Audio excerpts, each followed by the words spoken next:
اهدنا الصراط المستقيم صراط الذين أنعمت عليهم غير المغضوب عليهم ولا الضالين آمين.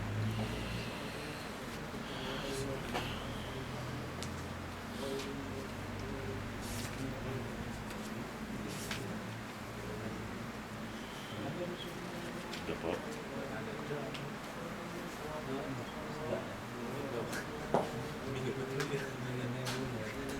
Berapa? Berapa bulan? Ada muka surat 83. 83. Tu dia bawa buku dia. Dia mari dia naskah. Dia bisnes lah.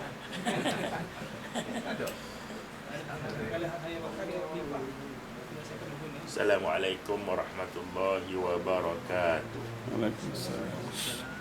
Alhamdulillahi wa kafa wa salatu wassalam ala rasulil mustafa Sayyidina Muhammadin wa ala alihi wa sahbihi wa man tabi'a wa wala. Rabbi shrah li sadri wa yassir li amri wahlul 'uqdatam min lisani yafqahu qawli.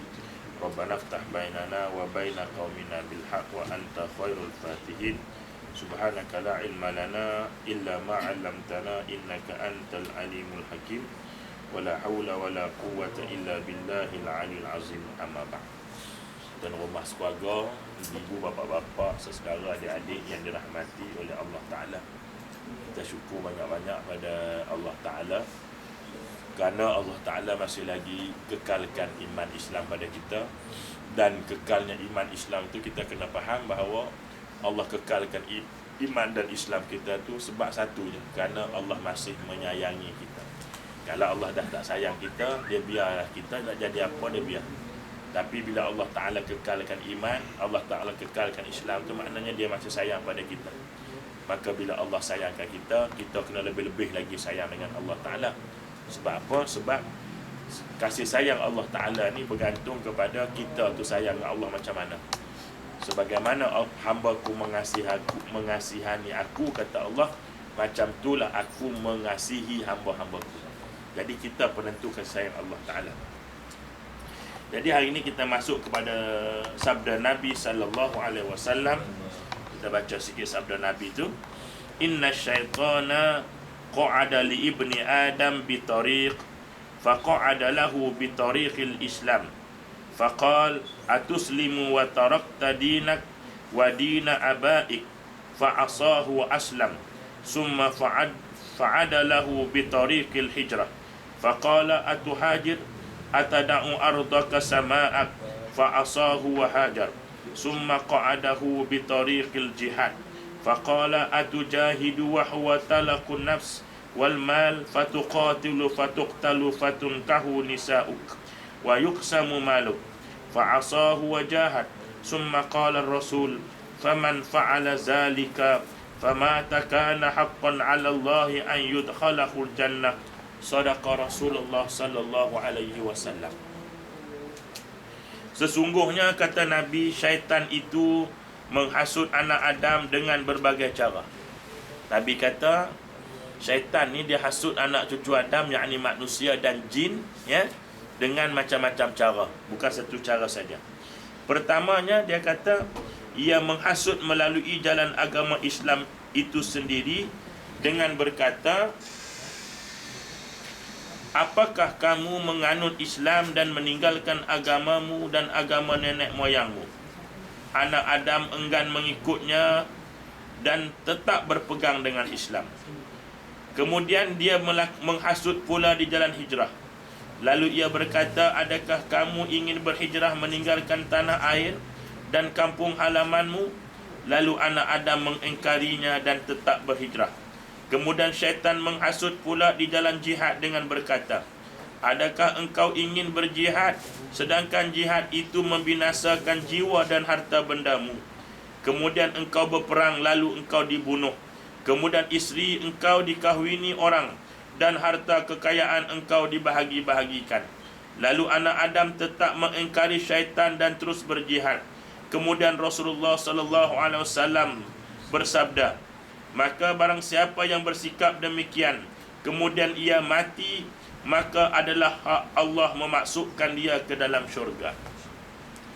Jadi hadis ni dia nak terang tentang apa yang sepatutnya kita lakukan bila berdepan dengan hasutan syaitan. Itu dia punya maksud dia.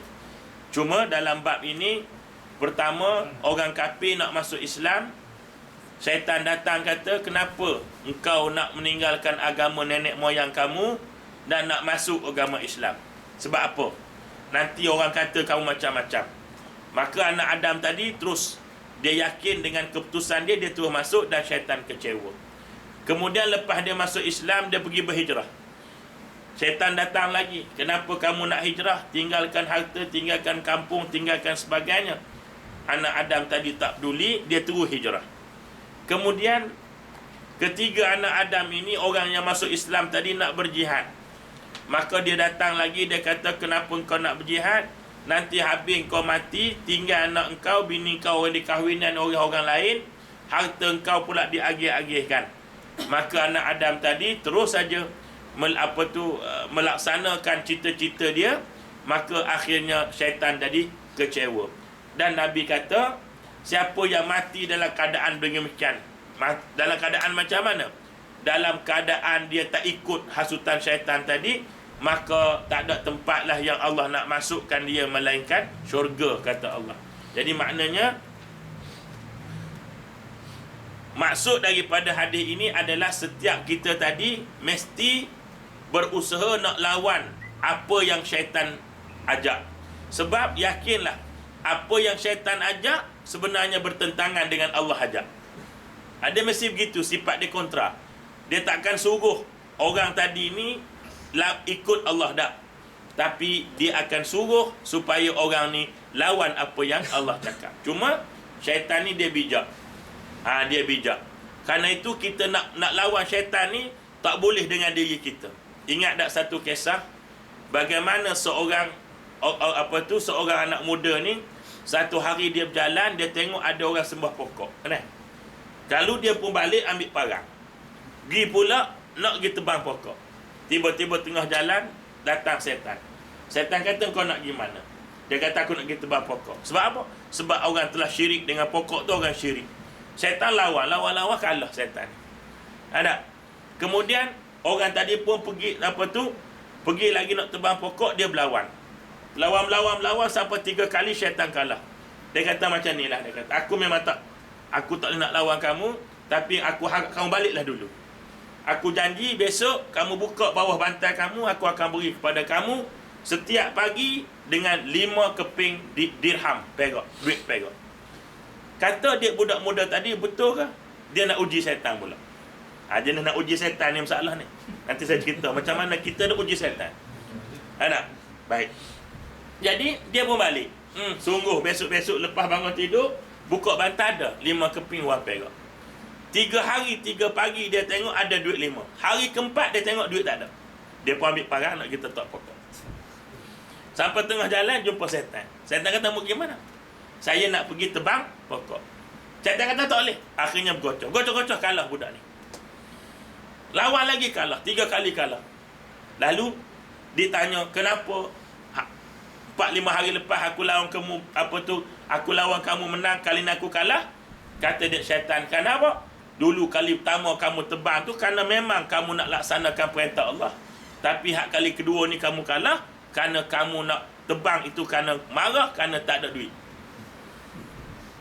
Jadi, di mana kesilapan budak muda ni? Dia nak uji kebenaran syaitan tadi ni.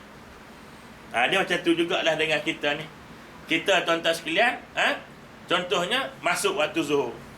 Kita pun kata, aku nak main setan, main lambat sikit. Biar dia agak-agak, aku ni tak semayang. Hujung-hujung, aku semayang pada muka dia. Dia nak pergi. Ni dia ada ni kadang-kadang dia mengaji tak habis. Dia mengaji tak habis, dia buat kesimpulan sendiri. Ada ni. Sebab ada orang yang pernah tanya saya begitu. Tak tahu sama ada dia buat ataupun dia terfikir sendiri, tu Wallahualam. Tapi kalau terfikir pun, saya pun pelik kau sampai ke situ dia mikir. Kalau dia tak buat pun dia mikir saja, pelik juga saya kan. Sampai ke situ dia boleh mikir. Dia nak tipu setan, biar setan tu kecewa. Sebab setiap kali bila hamba Allah ni solat, maka syaitan akan guling. Kecewa sangat dia. Bila seorang hamba Allah bangun daripada mana-mana tempat, mana kerja, maka syaitan itu akan kecewa.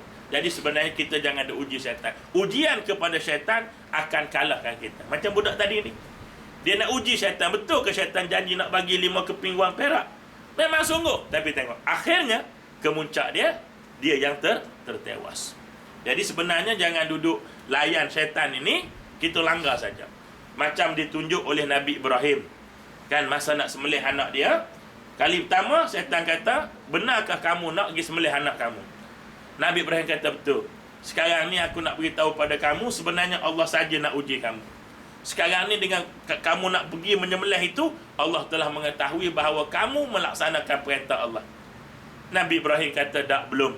Allah suruh aku sembelih, bukan suruh aku berjalan untuk sembelih. Selagi aku tak sembelih anak aku, selagi itulah aku belum melaksanakan perintah Allah, kata Syaitan. Kemudian kali kedua, ketiga dia tak layan dah. Kali kedua dia ambil batu baling, balik batu baling, ambil batu baling. Maka sejarah itulah kita ulang dalam kerja haji kita. Ya, jadi begitu. Jadi nanti di depan ni akan ditunjuk bagaimana untuk kita berdepan dengan hasutan syaitan, dia kata. Alangkah baiknya jika anda menetap kisah antara syaitan dan seorang rahib Bani Israel dalam tafsir ayat Al-Quran, kamasali syaitan idh qala li insani akfur falamma kafara faqala inni bari'un minka inni akhafullahu rabbal alamin. Pujukan orang-orang munafik itu samalah dengan pujukan syaitan ketika dia berkata kepada manusia, kufurlah kamu. Maka tak kala manusia itu telah kufur, dia berkata, sesungguhnya aku berlepas diri dari kamu, serana sesungguhnya aku takut kepada Allah Tuhan semesta alam. Ayat ni dia ada asbabun nuzul dia. Dia ada cerita dia. Cerita tentang rahib. Rahib ni orang yang kuat agama di zaman Bani Israel. Disebut rahib.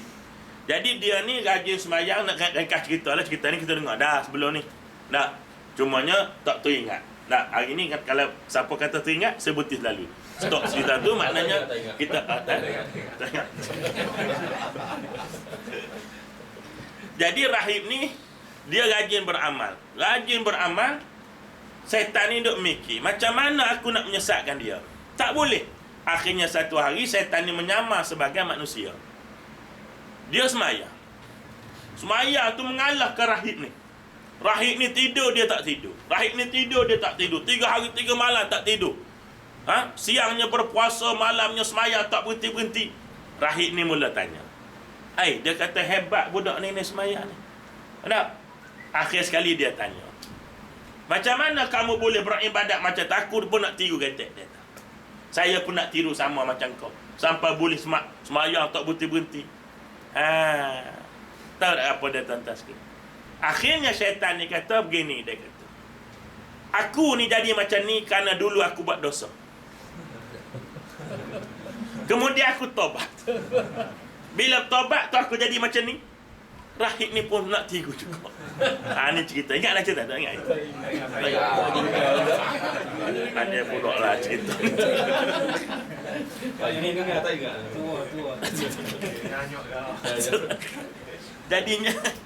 Jadinya akhirnya dia kata, dosa apa aku nak buat? Dia kata, okey, kamu pilihlah antara 3 dosa ini. Kamu nak bunuh orang, nak berzina atau minum arak. Ingat dah ni. Nak. Jadi ingat sikit dah. Nanti kita sikit lagi.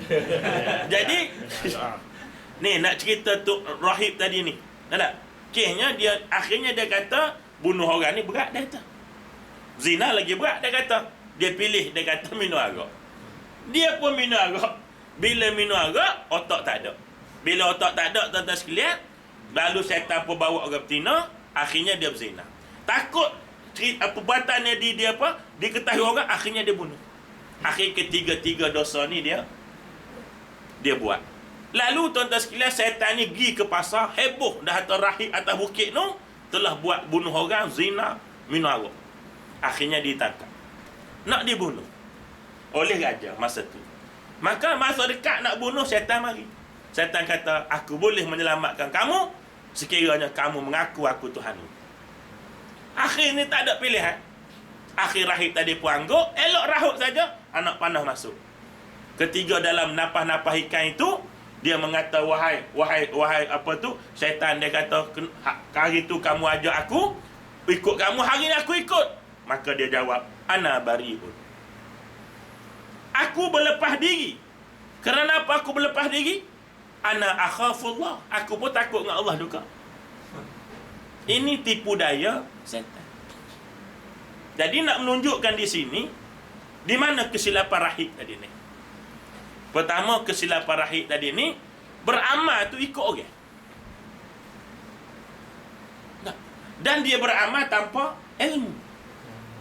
Ada satu kisah lagi.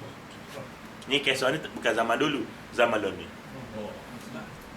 Datuk Nam lagi tu deh. Tu ada Kak Masrah masuk. Saya banyak-banyak isteri Dr. Zainal saya ingat. Moga sama dengan bini kita nama. Lain tak ingat belakang. Baik. Jadi tuan-tuan sekalian, ada satu kisah seorang budak muda, anak-anak dara ini, dia nak menikah. Nak nikah. Tapi syarat dia teruk. Memang kita ni memang tak layak lah. Dia kata siapa nak menikah dengan aku, dia mesti qiyam mulai hari-hari.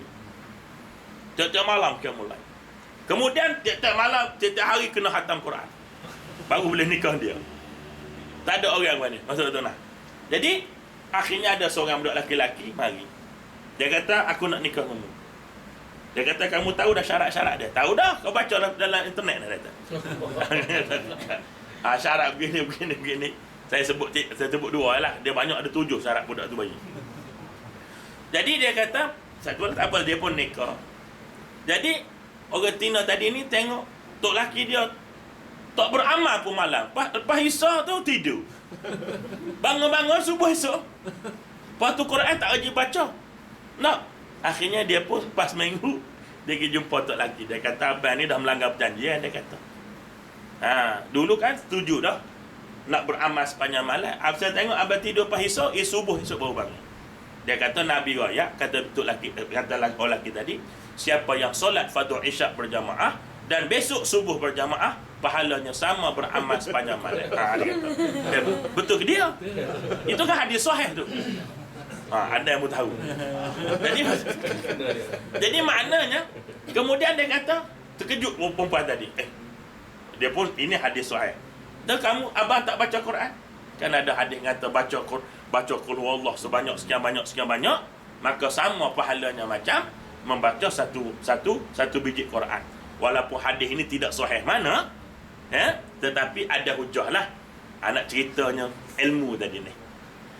Jadi ilmu ni boleh mengatasi orang Tina tadi hak bersyarat-syarat sebab dia nak tengok orang beramal saja. Rupanya tok laki dia ni cerdik.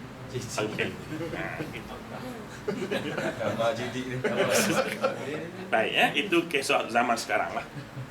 Baik.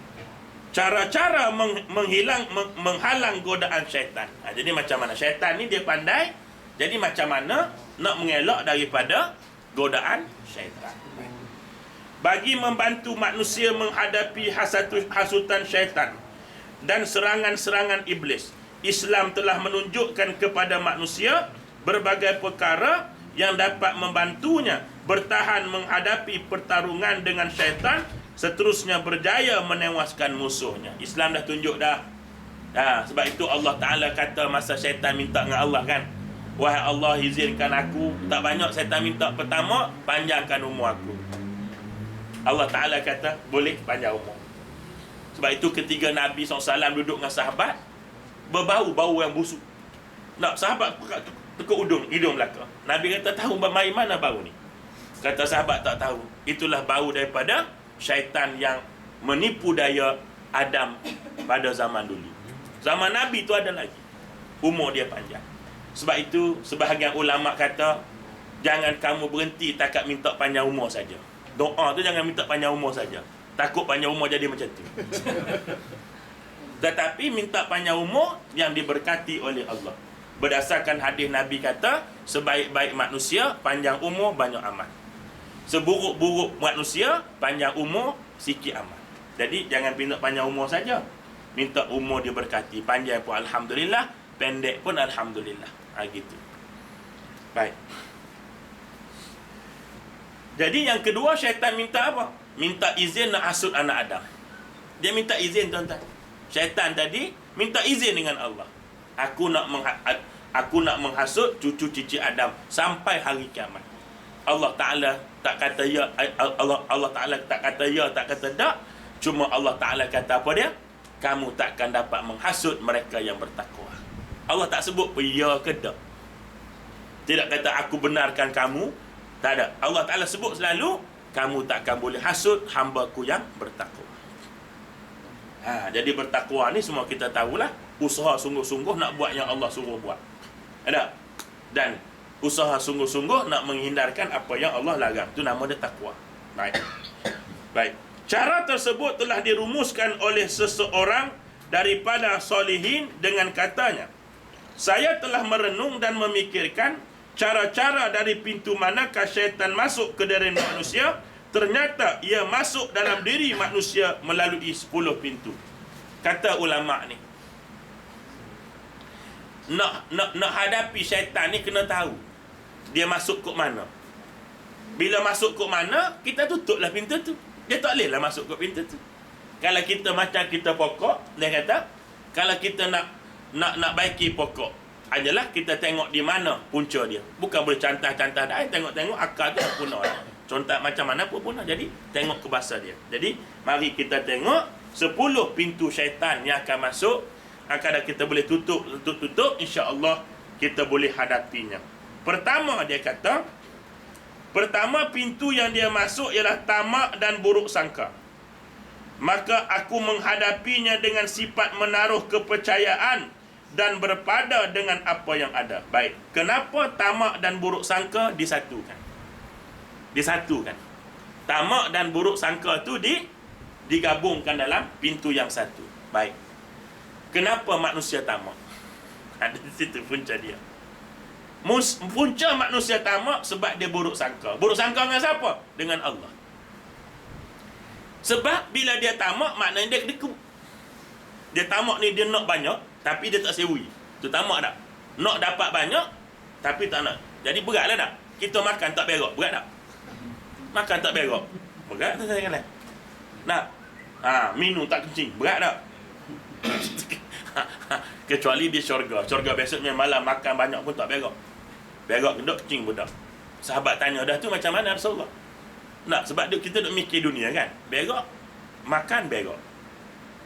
Minum, kencing. Nak, jadi kita mikir macam mana berak, makan tak berak. Jadi sahabat pun mikir seperti kita kan. Nak, jadi walaupun Allah boleh tak nak jawab, tak, tapi Allah Ta'ala ni meraihkan akal manusia. Kalau Allah tak raihkan akal manusia, buat apa Allah buat akal? Tak. Ini yang kita kena mikir. Jadi boleh tolaklah alasan kata ikhtiar walaupun tak betul dengan akal. Tak. Raja Bomo kata ikhtiar, tak apa cara pun. Buat-buahnya gini tak apa. Jadi dia menolak fungsi akal. Tak kita apa eh? Dia menolak fungsi akal. Saya sebut dengan bagi contoh, ambil contoh. Sebut dah cikgu sebelah. Abang ingat ke dak Allah Alam lah. Jadinya kita tengok ya, Nabi masa umur 2 tahun dia kena belah jatuh. Dada dia.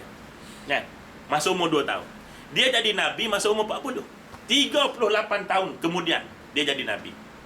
Seorang sahabat nama dia Ibnu Mayyit, anak kepada Mayyit.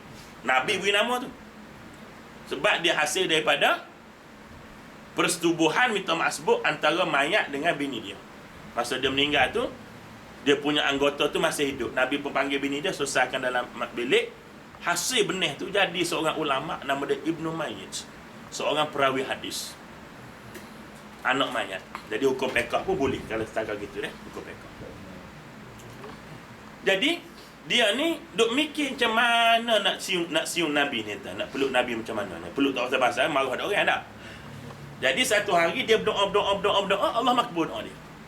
Dekat nak pergi perang, Nabi pun bergurau dengan tentera Islam. Cucuk perlu. Nak kena ke dia. Ping, kena dia. Lalu dia kata, "Ya Rasulullah, aku nak tanya sah, boleh tak?" Dia kata, "Boleh." "Tidakkah kamu diutuskan oleh Allah untuk menegakkan keadilan?" Nabi kata, "Benar. Sekarang aku nak tuntut keadilan itu." Nabi kata, "Mau nak tuntut apa?" "Tadi mu cucuk perut aku." "Lah aku nak cucuk perutmu pula." Omar bangun, teneng, pegang. Omar dia kan kira apa dia? Orang lawan Nabi tetap lalu dia. Tak, dia backhand. Jadi Omar kata orang bergurau. Kan Rasulullah bergurau. Nak, Omar merah muka. Nabi kata tak apa. Hak duk berasa bergurau lah. Dia tak rasa bergurau. Jadi takkan nak marah ke dia. Sekarang kamu nak minta apa? Cucuk, Nabi kata. "Ya Rasulullah, tadi kamu cucuk kena ke pusat aku. Jadi aku nak pastikan aku cucuk pun kena dengan pusat. Jadi aku minta mu selok baju." Selok baju Nabi. Masa selok itulah nampak kesan belahan jantung tadi. Boleh dah Allah tutup kesan belah tu? Boleh. Allah Ta'ala boleh kata macam ni, "Aku belah Nabi masa umur 2 tahun. Mu percaya tak percaya? Mu tak percaya, mu kafir." Boleh tak? Boleh. Boleh. Tapi kenapa Allah tadi nak raikan akal? Nabi kata dulu aku kena bedah. Musuh kata mu tengok bukti. Maka dia buka. Jadi tolaklah orang panggil belah batinnya. Nah, ada kan perubatan batin kan? Belah batin. Tuan-tuan tak tahu, dia belah biasa. Tak? Jadi belah batin dulu kat Sejarapan dia buat. Subuh dia jahit, dia lagi subang permai. Lawan dia tak tahu duduk mana. Dia belah tu tak ada apa, tutup molek. Jadi otak lah tu. Jadi otak. Macam juga bulan. Ahli sains semua kata ahli bulan tu ada kesan belah. Memang betul Nabi belah dulu. Kenapa Allah tak buangkan belah tu? Supaya nak relate dengan apa yang berlaku. Nabi kan sodik. Dia benar. Jadi dia tidak penipu. Macam tu tuan-tuan sekalian. Jadi kerana itu ya, Allah Subhanahu Wa Taala itu meraihkan akal. Jangan, walaupun akal itu bukan segala-galanya, tapi meraihkan akal juga tu, kan? Termasuk dalam pelaksanaan hukum syariat Allah. Akal pun boleh terima, tuan-tuan. Potong tangan orang jahat, akal boleh terima. Akal boleh terima. Tengok hari ni, bila kita tak potong tangan dia, dia potong tangan kita. Tuan Cik, yang mau pakai gelang besar-besar dah. Besar kuih donat tu gelang. Dia nak cabut tak boleh, ping dia potong. Berlaku di Johor. Nenek tua potong dia mak dadah, nak cabut cincin tak boleh, dia potong jari. Kita tak nak taksir potong tangan dia, dia potong tangan kita. Jadi begitu keadaan dia kan. Jadi kerana itu, kenapa tamak dan buruk sangka tadi diletak di dalam pintu yang sama.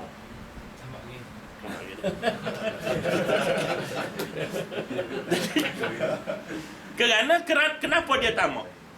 Kenapa dia tamak? Tamak ni dia nak banyak, dia tak sebui. Dia tamak tu. Dia tak sebui. Jadi kenapa letak orang satu? Kerana tamak itu berpunca daripada sangka buruk. Sangka buruk macam mana? Dia menyangka buruk bahawa kalau dia berpemurah, maka kalau orang tahu dia banyak piti, kalau orang tahu dia kaya, maka orang akan berdengki pada dia. Maka dia tamak. Dia nak gunakan kekayaan tadi, nak gunakan apa yang dia ada tadi, supaya apa dia? Supaya orang lain terus menghormati dia. Sedangkan dia terlupa, kalau dia memberi pun orang lebih hormat daripada yang lain. Gitu. Jadi macam mana caranya untuk mengatasi pintu ini? Kata ahli soleh ini, aku menghadapinya dengan sifat menaruh kepercayaan dan berpada dengan apa yang ada. Jadi aku menaruh kepercayaan. Jadi aku yakin dengan janji Allah Ta'ala bahawa semakin kita beri, maka semakin Allah tambah. Semakin kita beri, semakin orang hormat kepada kita, walaupun bukan itu yang kita harapkan, ya. Yang kedua, cintakan pintu yang kedua ialah cintakan kehidupan dunia dan panjang angan-angan. Ini juga syaitan masuk ni. Cinta kepada dunia.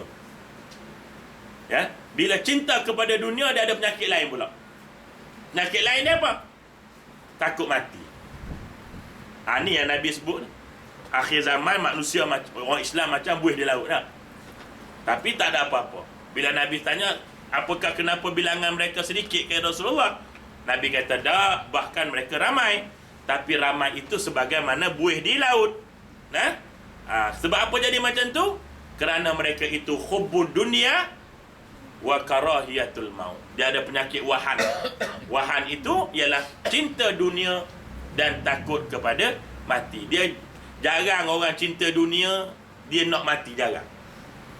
Tak jumpa. Tak. Mu ni cinta dunia, cinta mati, cinta tak. Dia tak jadi gitu. Dia tak jadi. Dia bila dia cinta dunia, automatik dia takut. Dia takut mati. Sebab apa? Kalau dia mati, hilanglah dia benda ada cinta tadi tu. Jadi kerana itu ya, cinta dunia, bila cinta dunia, angan-angan banyaklah. Angan-angan sini bukan cita-cita ya.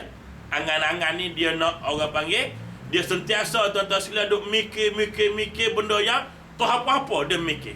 Ada? Sehingga nak capai benda itu, dia tidak mempedulikan halal haram lagi. Ni dia tuan-tuan sekalian. Ya? Kita tak kira halal haram apa, dia tak peduli.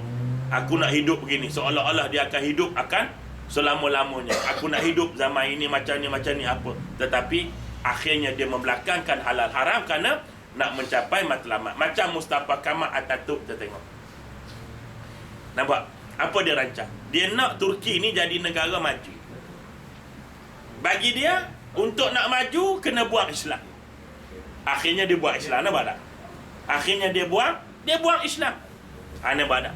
Ini dia punya, misi dia, vision dia, nak jadikan Turki ini negara yang macam negara Eropah lain. Maka cara dia macam mana? Buang apa juga benda-benda yang berhubung kait dengan Islam. Akhirnya apa jadi? Akhirnya dia mati terhina dan rakyat Turki berdepan dengan suasana tak kenal agama selama puluhan tahun, tuan-tuan sekalian. Ya, itu dia. Jadi cara berdepan dengan macam mana? Dengan rasa terhutang budi kepada Allah. Dengan cara perasaan takut terhadap kedatangan maut yang boleh berlaku sahabat waktu. Jadi tu dah. Jadi dalam mikir hidup tu, mikir mati ketek gitu. Kalau mikir hidup saja, susah juga tuan-tuan sekalian tak? Jadi betul lah kata-kata ulama, biarlah akhirat yang jaga dunia kita. Jangan biarkan dunia jaga dunia. Bila dunia jaga dunia, jadi seperti hari ni lah. Kita ada jawatan, aku ni ada jawatan 5 tahun je. Lepas 5 tahun tak tahu lagi. Jadi sementara ada jawatan ni, aku sapu habis. Jadi dia nak dunia jaga dunia. Tapi kalau dia jaga, dia akhirat jaga dunia, tengok apa kata Abu Bakar. Sayyidina Abu Bakar kata, aku dengan rakyat aku tak ada apa beza, dia kata. Cuma aku selangkah ke depan, diberi amanah untuk menjadi pemimpin. Tak ada beza. Cuma ke depan satu macam Pak Imam. Apa lebih Pak Imam? Tak ada lebih apa Pak Imam. Pak Imam salah, makmum tak boleh ikut. Saya sembahyang maghrib 3 rakaat, lepas 3 saya bangun. Makmum tahu saya salah tu, maka makmum tak boleh ikut. Kalau ikut, makmum batal. Pak Imam tak batal, moga dia lupa. Ini kaedah berimam. Kita dah confirm dah. Memang aku confirm. Ni tadi dah tayar awal, tayar akhirnya bangun buat apa? Pak Imam ni. Subhanallah kita kata, trek bangun dia. Kita pun tunggu, tak boleh ikut dia. Sehingga dia duduk, dia beri salah, baru kita beri salah. Ataupun kita bila duduk subhanallah, dia tak sedar diri juga, maka kita pun mufaraqah. Itu boleh juga kaedah dia. Tapi kalau mu ikutlah keadaan kamu sedar, maka benda itu jadi batal. Jadi apa lebih Pak Imam? Tak lebih apa Pak Imam? Cuma duduk depan. Kena berdek, dia dulu mati. Jadi begitu ya. Baik. Pintu yang ketiga ialah cintakan kerehatan dan kemewahan. Dia masuk kepada rehat dan mewah. Dia dua gabung ni. Memang manusia nak berehat tak?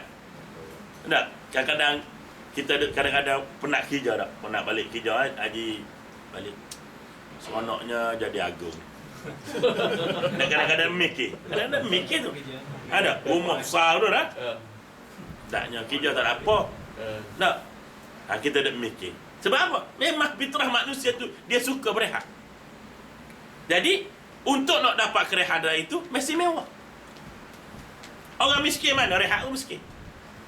Nah, dia memang dua tu. Jadi untuk nak berehat, kita jangka dengan kad mewah kita boleh rehat. Akhirnya kita pun cari kemewahan. Cari kemewahan, lupa ke Tuhan. Matlamatnya nak rehat. Rupanya semakin kita mewah, semakin kita serabut. Betul kata Sayyidina Ali, ilmu kita menjaga kita. Harta kita jaga dia. Susah jaga harta. Nah, kalau malam ni saya beri seorang 1 juta. Pening lalu ni nak balik ke mana ni? Takut orang dengar luar, ustaz bagi 1 juta, dia tunggu belakang curi belakang. Alik. Pusing ke belakang. Itu baru 1 juta. Tak? Hari ni saya bagi 1 juta. Semaya tak usah dah. Tok sini kau tok sini. Ya tak? Dah saat gitu masuk. Lah kali kajian cukri tutup pintu. Saya orang pergi masuk ni. Kita 1 juta berlaku ada ni. Susah. Mula khusyuk tak semaya. Sebagai contoh, tak? Kita bawa selipar mahal pergi Mekah. Dia letak kat tempat kasut tu, sambil tawah dia teringat kasut. Kek apa? Kek kasut mahal? Apa? Kasut Prada. Krok. Ada krok tak? Jadi duk mikir 300 sutil tu pasal ni. Duk tawah. Lah kali sangkut kau. Takut kan? Ambil sangkut kau. Kita tawah. Jadi orang panggil selipar tawaf. Nampak tak? Jadi kan susah kan? Jadi iblis ni dia masuk kat tu untuk nak rehat. Macam tu juga dalam beramal. Buat apa susah-susah makcik bangun tengah malam ni. Orang tidur belakang. Buat apa pergi bangun-bangunnya? Rehat sudah lah, penat kerja. Kerja kan ibadah, ada masuk kat tu. Jadi siang tadi kan makcik dah kerja. Kerja tu kan ibadah kan? Kenapa nak bangun-bangun malam ni? Berehat sudah lah, kerja ibadah kan? Nampak setan ke situ. Akhirnya tidur.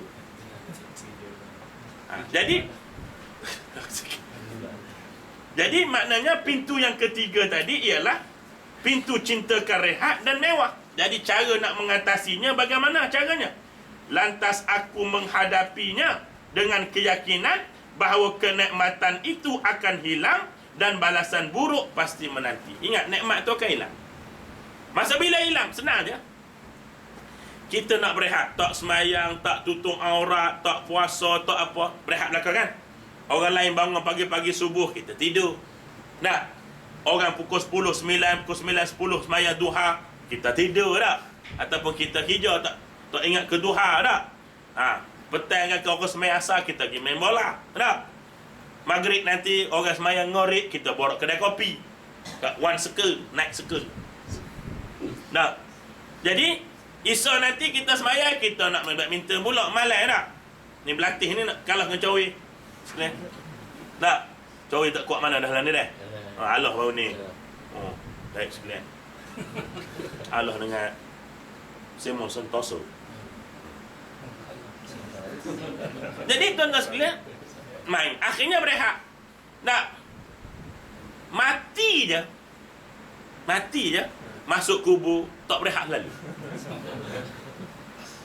Malaikat kata mu nak berehat sangat. Semaya dak apa dak, hari ni mu tunggu. Baik. Beramal di dunia, mana ada Allah suruh beramal sampai tak rehat-rehat. Maknanya beramal di dunia, walaupun beramal ada rehat.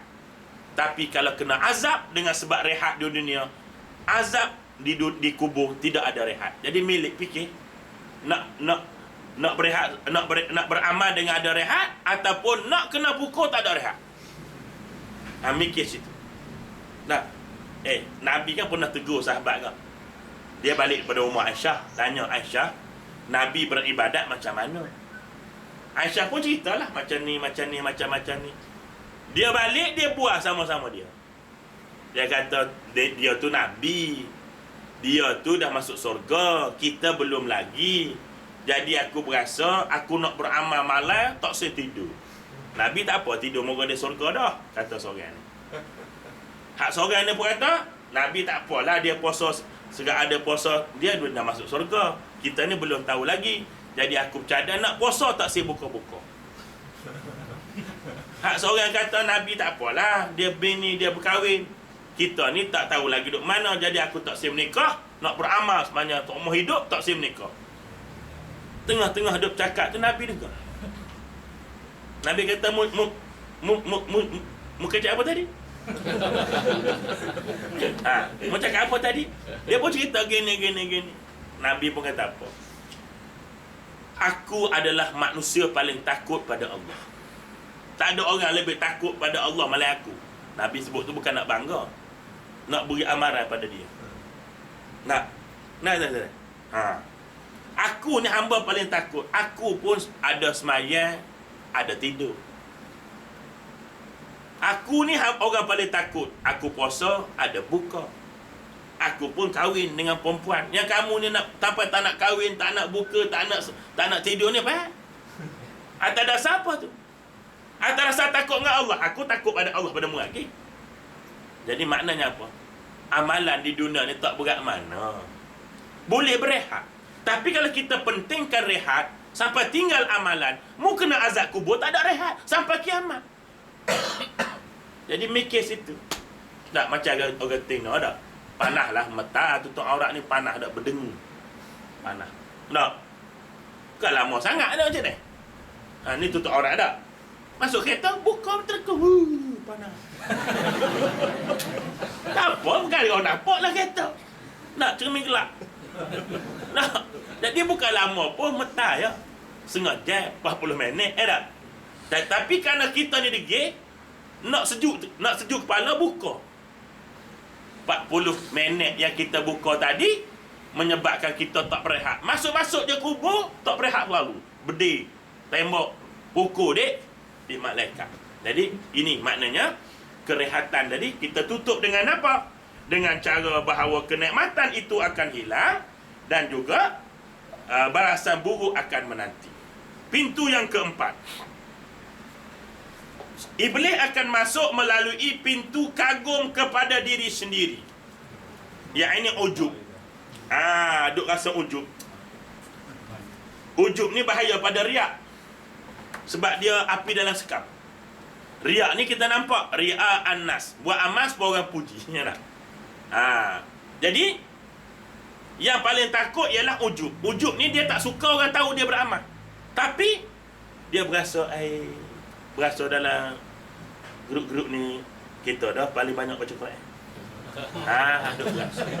Duk berasa dia tak nak orang tahu tapi duk berasa malam-malam tu. Barangkali banding Haji Zainal banyak aku lagi kata apa. Ada gitu. Jadi ujub ni bahaya. Nah, selagi yang bahaya adalah riak yang tidak jelas. Imam Ghazali kata dalam buku dia Ihya, lebih bahaya riak ini terbahagi pada dua, dia kata. Satu riak yang jelas, satu dia panggil riak yang tidak jelas, yang kabur dia panggil. Yang jelas kita tahulah, tak? Buat gedik-gedik tunjuk kau kan. Riak yang tidak jelas. Ni kadang-kadang kita ni. Apa dia? Riak yang tak jelas ni bila kita mendapat sesuatu kebaikan daripada kebaikan yang kita buat, kita rasa seronok nak. Ini juga dinamakan riak yang kurang jelas. Tapi dia belum riak lagi. Dia bergantung kepada Tuhan punya badan. Tak faham lagi Apa kita beri contoh bawah. Saya mengajar tak? Mengajar dengan adik kakak belakang. Satu hari saya pergi ke Cek 15. Dekat kedai Temeluh. Ikan pating. Ada kedai ikan pating Cek 15 dia. Sebelah Toyota. Baik. Jadi saya beli lauk. Buku. Abang Wan mari. Abang Wan pun bayar saya punya lauk. Suka saya. Suka tu nama dia riak kecil. Riak kabur. Tapi dia tak boleh riak lagi. Dia bergantung pada saya. Kalau saya suka tu, siapa cerita ke orang, dah kata tadi, maka beri boleh lagi. Cerita ke orang, maka dia jadi riak yang betul. Tapi kalau kita astaghfirullahalazim gitu tak? Dia tidak jadi riak. Ini yang bahaya kata Imam Ghazali. Riak yang kabur ini. Tapi jangan pula demo tak belanja saya, belanjalah. Maknanya biar saya lah bertepan dengan tu tak? Kita pun sama, kita jumpa tok guru kita tak? Jumpa kadang-kadang kita pun buat benda yang sama juga tu kita tak. Jadi kita tu niat tu Tuhan bagi pahala, tapi yang bimbangnya hak berdepan ni. Tu sebab dia panggil riak yang kabur, kerana bergantung kepada bagaimana si punya diri tadi berdepan dengan situasi ni. Kalau dia geger, terus clear, jadi riak sungguh. Dari kabur kepada jelas. Tapi kalau dia kata, ya Allah, janganlah jadi apa yang aku boleh hari ni menyebabkan kau sekat pahala aku akhirat, baru dia nama tak riak. Jadi ini yang pentakut kali ni. Jadi ujub ni pun sama. Penyakit-penyakit ni, jenis-jenis ni, takut ni, hak jenis kena bertembung dengan diri sendiri. Bertembung dengan orang senang. Bertembung dengan diri sendiri ni masalah sekali. Sebab itu ada seorang ahli sufi, nama dia ada seorang satu kisah, seorang anak muda. Ni zaman Imam Ahmad Ibn Hanbal. Ni pun saya ceritalah di section sebelah. Tak. Dia bawa cerita. Tua tak ingat. Jadi dia ni satu hari ringkas cerita ni panjang tak? Kita bagi ringkas, pendekkan cerita. Jadi dia jumpa ada seorang tua, ketah-ketah duduk bawah pokok. Pakcik, mai mana ni? Tengah malam duduk sini. Dia kata, pakcik ni mai kampus sebelah, nak balik tak sempat, dah malam.